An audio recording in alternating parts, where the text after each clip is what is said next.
네, 오늘 함께 볼 말씀은 데살로니가전서 3장 11절에서 13절까지의 말씀입니다. 데살로니가전서 3장 11절에서 13절까지의 말씀입니다. 제가 말씀을 봉독해 드리도록 하겠습니다.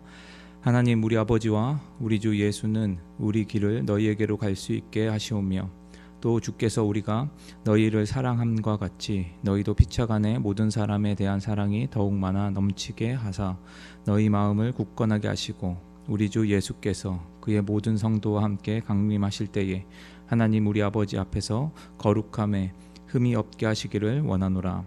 아멘. 지난번 우리들은 데살로니가서 3장 6절에서 10절까지의 내용을 쭉 살펴보았습니다. 이 말씀은 어떤 것인지 혹시 기억하시나요? 바울은 기쁜 소식을 들었습니다. 바울은 데살로니가 성도들이 고난 중에 있을 때 그것을 그냥 없어지기만을 기도하는 것이 아니라 고난 중에 예수님을 부인하지 않고 예수님을 끝까지 붙들고 믿음으로 그 고난을 견뎌냈던 그것은 우리들이 보았습니다. 그것이 바울에게 기쁜 소식이었습니다. 그 기쁜 소식이 바울에게 위로가 된 것처럼 우리도 우리 교회 안에서 우리 공동체 안에서 옆에 있는 지체들을 잘 되는 것을 부러워하거나 질투하는 것이 아니라 고난 중에 이기게 하신 믿음, 그 은혜를 자랑하는 교회, 그래서 하나님 안에서 든든히 세워져 나가는 교회가 되어져야 한다고 말씀드렸습니다. 그래서 이 믿음이 굳건해지기 위해서 필요한 것이 복음이라고 말씀드렸었죠. 복음을 들음으로 믿음이 굳건하게 자라간다라고 말씀드렸습니다. 이것은 하나님을 기쁘게 하시는 것이고 복음으로 서로 위로하고 믿음이 자라나는 공동체를 우리들은 꿈꾸고 믿음이 자라게 하기 위해서 말씀을 듣는 것을 우리 더욱더 사모해야 된다라고 우리들이 함께 나누었었습니다. 어느덧 한 주가 마무리되어져가는 금요일입니다. 주일날 들었던 말씀들 또 한 주 하루하루 큐티를 통해서 말씀을 봉독을 통해서 여러분들이 믿음이 성장하는 말씀을 통해서 믿음이 성장하는 일들을 경험해 보셨나요? 혹시 잘 모르겠거나 아닌 것 같다라고 생각하시는 분들이 있는데 지금도 늦지 않았습니다. 새벽에 말씀을 또 들으시고 오늘 또 금요 철야 예배가 있습니다. 함께 참여하셔서 말씀의 자리로 나와서 매 순간순간 찾아오는 고난들을 믿음으로 이 말씀으로 복음으로 견뎌내고 그 위로함 속에서 서로를 위로하고 함께 세워져 나가는 교회가 되어지기를 소망합니다. 오늘 말씀은 3장이 마무리되어지는 말씀입니다. 오늘 말씀은 교회가 세상을 어떻게 바라보아야 하는가에 대한 내용으로 구성되어져 있습니다. 오늘 말씀을 통해서 우리가 세상을 살아가는 어떻게 이 세상을 바라볼 것인지 그리고 어떻게 살아가야 될 것인지에 대해서 우리 함께 살펴보았으면 좋겠습니다. 11절 말씀을 먼저 보도록 하겠습니다. 하나님 우리 아버지와 우리 주 예수는 우리 길을 너희에게로 갈 수 있게 하시오며. 바울은 자신이 줬던 것과 받았던 것에 대해서 본문에 이야기하고 있습니다. 먼저 자신이 데살로니가에 갈 상황이 아님에도 그들에게 갈 수 있게 한다라고 말하고 있죠. 무엇을 통해서라고 이야기하고 있나요? 하나님 우리 아버지와 우리 주 예수님입니다. 이 하나님 아버지와 예수님이 그들을 갈 수 있게 하신다고 이야기하고 있죠. 그것을 어떻게 알 수 있습니까? 여기서 바울은 자기 자신이 가는 것이 아니라 우리 길이 간다라고 이야기하고 있습니다. 그렇다면 우리 길이 무엇인가? 우리들은 알아보아야 합니다. 바울은 지금까지 걸어온 길이 무엇인지 우리들은 살펴보면 될 것입니다. 이것은 단순히 그냥 지리적으로 걸어온 길에 대한 이야기가 아니라는 것 우리들은 잘 알고 있습니다. 바울과 바울 일행이 지금까지 어떻게 살아왔는지 무엇을 위해 살아왔는지 보게 되면 우리는 이 길에 대해서 알 수 있게 될 것입니다. 바울이 어떤 삶을 살았었죠? 바울은 이방인의 사도로 부름받아 자신이 원하던 길이 아니라 하나님의 뜻에 순종하는 길을 가고 있는 것 우리들은 알고 있습니다. 그 길을 가게 된 이유가 무엇이었죠? 예수님을 만났기 때문이죠. 자신의 그토록 전해지기를 막았던 그 복음을 만나게 된 것입니다. 그 복음이 바울을 변화시켰고 바울만 변화시킨 것이 아닙니다. 안디옥 교회 그리고 아시아 지역에 복음이 전해지게 만들었습니다. 바울이 다녔던 곳, 머물렀던 곳에 복음이 퍼지게 되었습니다. 그 복음은 데살로니가 성도들을 변화시켰었죠. 이방인들로 예수님을 모르던 자들이었는데 예수님을 믿고 구원받는 은혜가 이곳 가운데 임하여졌습니다. 그것뿐만 아니죠. 그들이 하나님을 모를 때에는 전혀 겪지도 않아야 될 고난들을 믿음으로 견뎌냅니다. 무엇 때문에요? 복음 때문입니다. 그뿐만 아니죠. 바울과 데살로니가 성도들이 하나가 되어지고 마지막 때를 사모하며 기다리고 견디는 것, 같은 길을 갈 수 있도록 하는 것이 바로 복음입니다. 복음으로 이 둘이 연결되어 있습니다. 사랑하는 성도 여러분, 우리가 아는 복음의 능력이 어디까지죠? 내 생명을 살리는 복음, 네, 동의하실 것입니다. 나를 기쁘게 하는 복음, 동의하실 것입니다. 거기까지인가요? 아니면 우리 공동체를 살려주고 이어주는 복음입니까? 전에도 계속 말씀드렸지만 복음은 그냥 하나의 정의로 이루어지는 것이 아닙니다. 성부 하나님과 함께 이 세상을 창조하신 그 예수 그리스도, 그분 자체가 복음이라면 그 깊이와 넓이를 우리들이 판단하거나 정의할 수 있을까요? 우리는 헤아릴 수가 없습니다. 이 복음의 능력을 바울은 이제 이 데살로니가 전서에서 한 커플 한 커플씩 벗겨내면서 우리에게 소개하고 있죠.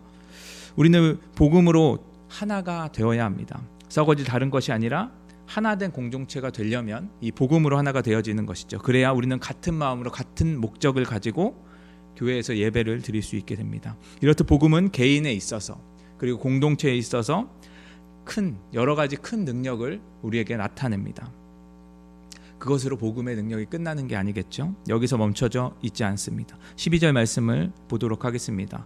또 주께서 우리가 너희를 사랑함과 같이 너희도 피차간에 모든 사람에 대한 사랑이 더욱 많아 넘치게 하사. 앞서 보았듯이 복음은 우리 길, 이 데살로니가 성도들에게 갈 수 있게 만들었던 것 보았습니다. 우리 길이 무엇이죠? 여기에 대해서 우리들이 조금 더 살펴볼 것인데, 하나님의 뜻대로 살아가는 바울 같은 마음을 이야기합니다. 예수 그리스도의 마음이죠. 그래서 바울은 우리 길에 대해서 이렇게 설명합니다. 우리가 너희를 사랑함이라고 이야기하고 있습니다. 복음의 본질은 사랑이죠. 하나님께서 죄인일 때부터 우리들을 사랑하사 독생자 되신 예수님을 보내주신 그 사랑입니다. 바울은 그 사랑, 그 복음을 어떻게 경험했었죠? 예수님을 섬기던 그리스도인들을 옥에 가두고 죽이기까지 했던 그가 변화됐죠. 누구보다 큰 사랑, 하나님의 큰 사랑을 경험한 사람입니다. 그 사랑을 그는 그 혼자만 누리는 것이 아닙니다. 그를 이끌어갔던 그 복음이 안디옥으로 갔고 전도 여행을 다니면서 그 사랑을 전했죠. 그것이 바로 바울이 말하는 우리 길입니다. 사랑하는 성도 여러분, 우리의 길은 무엇이죠? 우리가 붙잡고 있는 길은 무엇입니까? 우리가 가야 하는 길, 우리가 가고 있는 길은 어떤 것입니까? 앞서 말씀드렸다시피 길이라는 것은 삶을 얘기하죠. 삶의 목적을 이야기합니다. 목적은 가는 방향, 목적지를 이야기하겠죠. 예수 그리스도께서 이 땅 가운데 오셔서 예수님의 하신 일들, 그것을 바라고 소망하며 마지막 때를 소망하며 살아가는 자들, 그들의 목적은 하나님을 사랑하고 이웃을 사랑하는 것일 것입니다. 그래야 하나님의 나라가 임하는 것, 이 땅 가운데 임하는 것을 우리들은 볼 수가 있죠. 그래서 고난을 견디는 데살로니가 성도들을 보며 자신과 같은 길을 가고 있는 바울은 그것을 알고 기뻐하였다고 이야기했습니다. 여러분은 어떤 목적을 가지고 어떤 방향으로 인생을 살아가고 계십니까? 잘 모르시겠다면 여러분들이 가장 많은 시간을 보내는 것, 가장 많이 생각하고 있는 것이 어떤 것인지 알면 되겠죠. 요즘 주식을 많이 하시는데 자나깨나 주식 생각만 하시나요? 뭐라고 있어도 계속 생각나는 것, 그것이 무엇입니까? 그것이 여러분들이 지나오고 있는 길이고 여러분들의 삶의 목적으로 이끌어가고 있습니다. 그리고 그것이 앞으로도 여러분들이 이끌어갈 확률이 굉장히 높습니다. 데살로니가 성도들, 바울은 데살로니가 성도들에게 그리고 우리에게 동일하게 이야기하고 있습니다. 너희도 피차간에 모든 사람에 대한 사랑이 더욱 많아 넘치게 하사. 바울은 자신이 데살로니가 성도들에게 했던 것들, 복음을 전하고 그들을 일으키고 양육하고 자신의 목숨도, 자신에게 필요한 디모데도 보내면서 모든 것을 쏟아 부었던 이유를 사랑이라고 이야기하고 있죠. 그리고 그것을 받은 데살로니가 성도들, 그리고 우리와 데살로니가 성도들에게 우린 모든 사람을 사랑해야 한다라고 이야기하고 있습니다. 왜 이 사랑을 우리만 누리면 되는 것이 아니라 남들에게, 모든 사람에게 전해야 하는 것입니까? 데살로니가 성도들에게 이 복음, 이 사랑이 어떤 일을 일으켰었죠? 고난이 무엇인지 정확히 바라보는 눈을 주었습니다. 그리고 그것을 이기게 했죠. 내 앞에 있는 일들, 내 앞에 있는 삶이 전부가 아닌 다시 오실 예수님, 예수 그리스도를 바라보게 해주었습니다. 그리고 이 마지막 때 우리가 어떻게 살아가야 되는지를 알려주었었죠.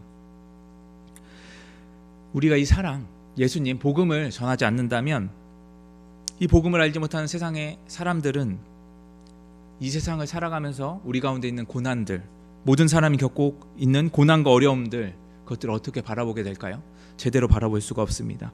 고난과 시험이 눈앞에 다가왔을 때 그들은 하나님과 기뻐하는 것과 자신을 위해 사는 것을 선택할 선택지조차도 모르고 있습니다.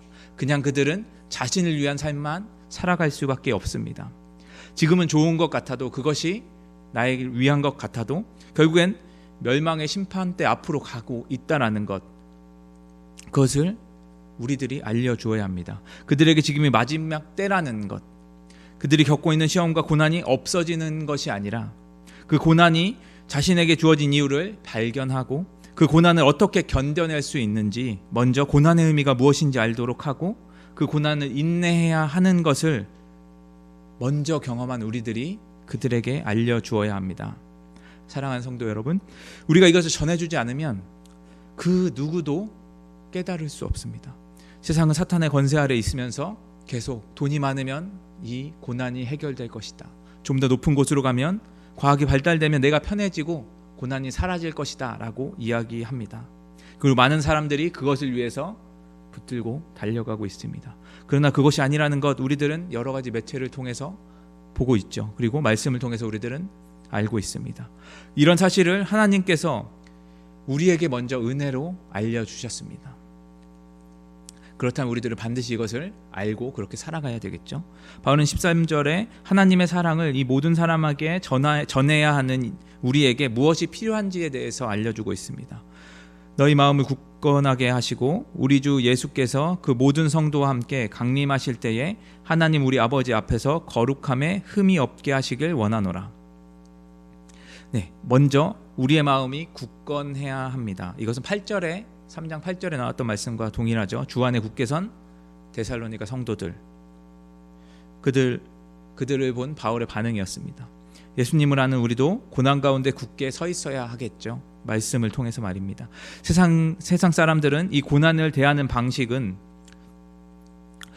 그 방식대로 우리들도 이 고난을 대하는 것이 아니라, 우리는 고난과 시험이 있을 때 이 모든 것을 허락하신 하나님, 그분을 신뢰하고 예수님께서 이 땅 가운데 다시 오실 것이라는 믿음, 그 시각을 가지고 이 세상을 조금 더 잘 살고 조금 더 편하게 살기 위해서 살아가는 것이 아니라, 이 땅에 하나님의 나라가 임할 것을 확신하고 그때를 소망하며 그것을 위해서 살아가는 것, 그것이 굳건하게 사는 것입니다. 그러면 우리가 살아가는 목적과 방향에 대해서 세상이 말하는 것과는 당연히 다르겠죠. 하나님이 기뻐하시는 일 그것을 찾고 그것을 행하면서 살아가게 될 것입니다. 나만을 생각하는, 나만을 위해서 살아가는 이기주의를 내려놓고 이웃을 향해서 손을 벌리고 힘들고 어려운 자들을 도와주고 세워가며 위로하고 격려하는, 그리고 복음의 힘을, 복음의 능력을 전하며 살아갈 것입니다. 이렇게 마지막 때를, 예수님이 다시 오실 때를 기다리며 살아가는 자들을 바울은 하나님 앞에서 거룩함이라고 이야기하고 있습니다. 사랑하는 성도 여러분, 우리는 하나님의 사랑을, 복음을 이 세상에 전하고 넘치게 해야 하는 자들입니다. 나 혼자가 아니라 주변을 통해서, 우리 교회 공동체를 통해서, 예수님을 믿는 지체들을 통해서 전하게 이것을 하셨습니다. 그런데 우리가 그 사랑을 경험한 자처럼, 복음을 경험한 자처럼 살아가지 못한다면 어떻게 될까요? 세상의 기준을 우리의 기준으로 놓고 살아간다면 어떻게 되겠습니까? 하나님 앞에서 거룩함에 흠이 있는 것처럼 보이겠죠. 사랑하는 성도 여러분, 각각 우리는 자신 한 사람을 나타내는 것이 아니라 하나님이 누구신지, 예수님이 누구신지, 예수님을 믿는 자들이 누구인지, 그리스도인이 어떤 사람인지 이 세상에 보여주어야 하는 자들입니다. 우리가 고통에 신음하는 이 시대가 정부를 욕하고 댓글로 남을 비방하고 학폭, 이런 것들로 자신의 고통을 남에게 오염시키고, 그렇게 살아가는 것이 자신의 고통을 경감시키고 고난을 이겨내는 것이라고 생각하는 이 세상 속에서 이 세상을 사랑하셔서 자신의 아들까지 아끼지 않은 그 사랑을 전할 때 그들의 고통과 고난, 그 시험과 어려움들, 이 세상의 주인이 하나님이시라는 것, 그들이 알게 하는 것, 그것은 우리들의 사명이자 목표입니다. 남들을 경쟁하는 대상으로 여기는 것이 아니라 우리가 이 세상을 살아가는 것이 혼자가 아니라 그들이 복음을 전하고 우리가 그리스도 안에서 한 몸이 되어 살아가야 하는 존재들임을 그들에게 우리들은 알려주어야 합니다. 그것이 바로 바울이 말하고 있는 우리 길입니다. 사랑하는 성도 여러분, 우리에게 반드시 필요하지만 아직 누군가에게 입으로 이 말씀, 이 복음을 전하는 것이 참 힘들 수 있습니다. 그렇다면 여러분들의 살고 있는 삶, 하나님을 경험한 삶, 복음을 누리는 삶을 여러분들이 보여주시길 바랍니다. 하나님께서 여러분들을 거룩하고 흠이 없게 하시려고 하시는 그 뜻, 그것을 우리들이 믿었으면 좋겠습니다. 우리를 하나님의 계획 안에서 그리스도 안에서 거룩하고 흠이 없게 그런 모습으로 자라가게 하실 것, 그것을 우리들이 믿어야 합니다. 아직은 내 모습이 그렇게 보이지 않을지라도 복음이 데살로니가 성도들의 마음을 굳건하게 했던 것처럼 우리도 복음의 귀를 더 열어서, 마음을 열어서 지금이 마지막 시대임을 우리들이 먼저 깨닫고 알고 그 시대를 살아가는 우리들의 길이, 우리 길이 무엇인지를 기억하고 우리를 거룩하게 하실 하나님, 그분을 믿음으로 이 세상에 하나님의 사랑을 드러내고 전하는 우리 모두가 되었으면 좋겠습니다. 오늘 말씀을 생각하면서 함께 기도했으면 좋겠습니다. 우리를 통해서 복음이 전해지지 않으면, 하나님의 사랑이 전해지지 않으면 이 세상은 고난과 고통을 사탄의 권속 아래 그들의 방식대로 밖에 해결할 수 없습니다. 그것은 결국에는 다시 고난의 자리에 놓여지게 되는 죄의 쳇바퀴된 삶을 살아갈 수밖에 없습니다. 우리들이 이 복음을 먼저 경험한 자들로서 이것을 전하고 사랑을 나누며 살아갈 수 있게 해달라고 기도해 주시고, 그 우리들 복음을 경험한 그리스도인들이 모인 이 교회 공동체가 그 역할을 감당할 수 있게 해달라고 기도해 주시고, 각자의 가지고 나오신 기도의 제목을 가지고 함께 기도하며 나아가도록 하겠습니다. 기도하시겠습니다.